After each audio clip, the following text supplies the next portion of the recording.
Diana would feel angry, says Harry, of how things have turned out. Prince Harry told Oprah Winfrey that his mother, Princess Diana, would have been very sad about the couple's decision to step back from the royal family. "I think she would feel very angry with how this has panned out, and very sad. But ultimately, all she'd ever want is for us to be happy," Harry said.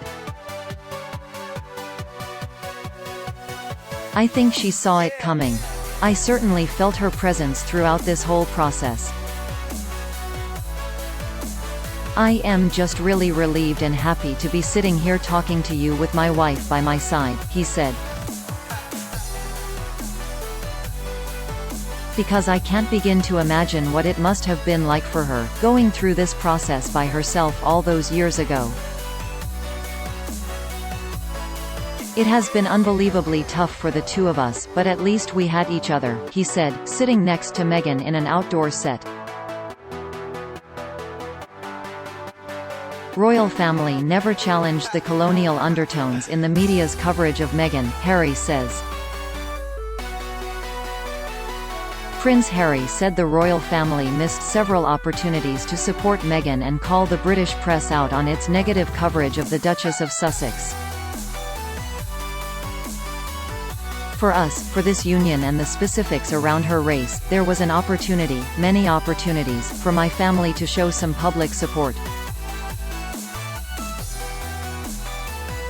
And I guess one of the most telling parts and the saddest parts, I guess, was over 70 female members of parliament, both Conservative and Labour, came out and called out the colonial undertones of articles and headlines written about Meghan.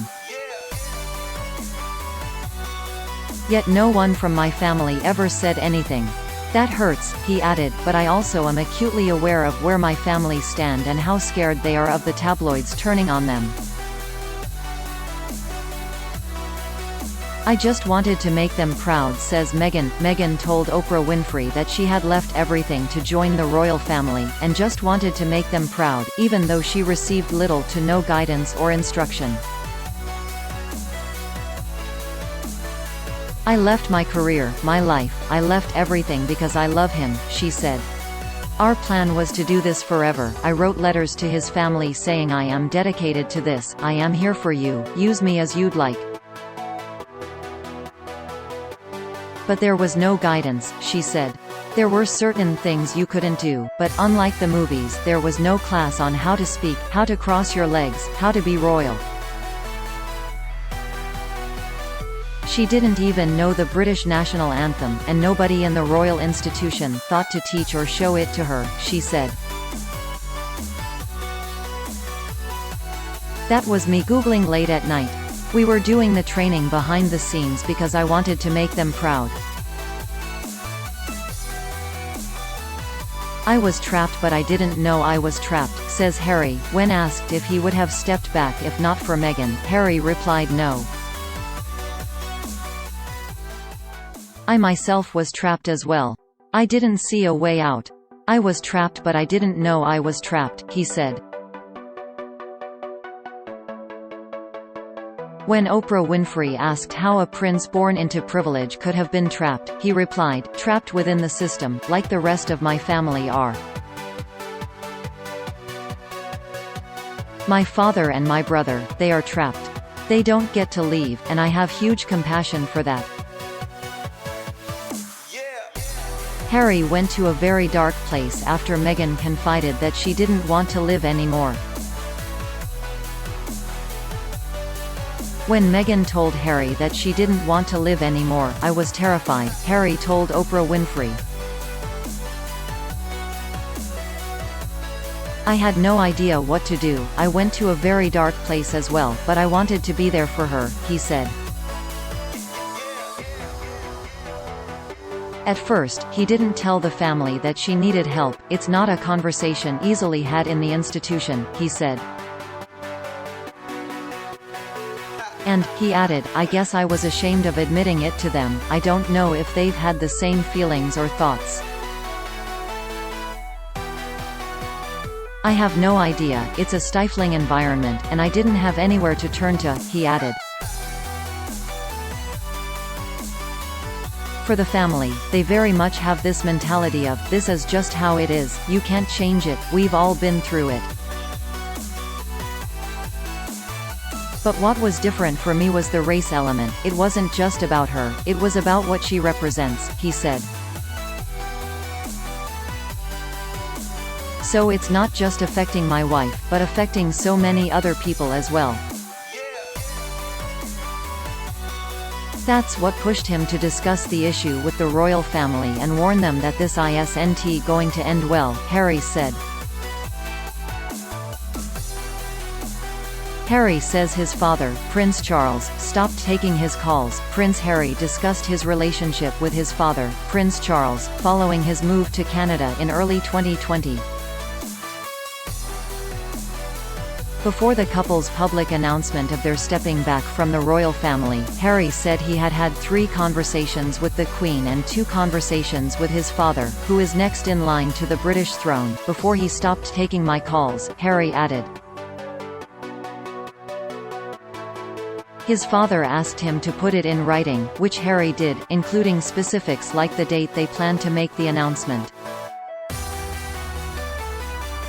When Oprah Winfrey asked why Prince Charles stopped taking his calls, Harry took a long pause. Because by that point, I took matters into my own hands, he replied. I needed to do this for my family. This is not a surprise to anybody, it's really sad that it's gotten to this point, but I've got to do something, for my own mental health and my wife's. And for Archie's as well, because I could see where this is headed. I had to walk in her shoes to understand the prejudice she faced, says Harry. Prince Harry said he had to walk in Meghan's shoes to understand the scrutiny and bias she faced as a woman of color. I've spent many years doing the work and doing my own learning. But then my upbringing and the system, in which I was brought up in, and what I've been exposed to, I wasn't aware of it to start with. But my God, it doesn't take very long to suddenly become aware of it, he said of racial issues. It takes living in her shoes, in this instance, for a day or those first 8 days to see where it was going to go and how far they were going to take it, and get away with it, he said of the British media's coverage of the Duchess of Sussex. Prince Harry, I was desperate to stop history repeating itself, but received no help at all. After Harry and Meghan announced they were stepping back from the royal family, they were told while in California that they would lose their security, the couple revealed in their interview with Oprah Winfrey. It was due to their change in status, they said, though the royal institution admitted that there was no change in the level of threat they faced. When Winfrey asked what the breaking point was, Harry answered, I was desperate. I went to all the places I thought of to ask for help, we both did. We're in a lot of pain, you can't provide us with the help we need, Meghan added. They wanted to take a breath from this constant barrage, Harry said. My biggest concern was history repeating itself. What I was seeing was history repeating itself. But this is far more dangerous, because you add race in, you add social media. He clarified that by history, he was referring to his mother, Princess Diana, who died in a car crash in Paris in 1997, while being pursued by the paparazzi. When you see something happening in the same kind of a way, anyone would ask for help. Especially when you know there's a relationship there, they could help you share the truth, call off the dogs, whatever you want to call it, he said. But instead, they received no help at all. Meghan and Harry are expecting a girl this summer. Meghan and Harry revealed in their sit-down with Oprah Winfrey that they are expecting a baby girl. The baby is due in the summer, Meghan said. Meghan ends her one-on-one segment, "I am still standing and life is worth living." Oprah Winfrey ended her one-on-one segment with Meghan by asking how she felt about sharing her truth publicly, and whether she was afraid of backlash. "I am not going to live my life in fear," Meghan replied.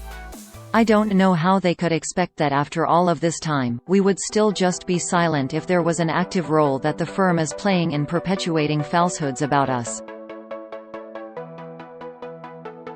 At a certain point you're going to go, someone just tell the truth, if that comes with a risk of losing things, there's a lot that's been lost already," she added. "I've lost my father, I lost a baby, I nearly lost my name, there's the loss of identity. But I am still standing, and my hope for people in the takeaway from this, is to know that there's another side, to know that life is worth living."